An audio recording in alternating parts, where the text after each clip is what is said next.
नुसतं काबे पोट ठेव बहीण आम्ही हितभर पोटासाठी किती करावं लागते रे बाबा. जेव्हा आम्ही सकाळी सकाळी फिरायला जात होतो ना, आता तर 5 वाजता 4:30 म्हणलं टू व्हीलर आहे ना, लोक धंद्यासाठी येत होते. कोणी निरमा विकायला यायचे, कोणी कायच्यासाठी यायचं, कोणी कायसाठी.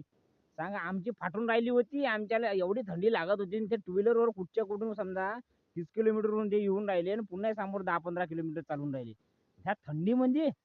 मग विचार करा तुम्ही जगासाठी किती करावं लागते आणि काही काही जणाले मग आम्ही घर बसल्या पैसा आहे ते पारे देवा का सांगावं आता तुम्हाला. भय आता आम्ही सकाळी सकाळी फिरायला जात होतो तर आता कसं झालं त्या बाय 2-3 दिवस झाले थंडी खूप पडून राहिली.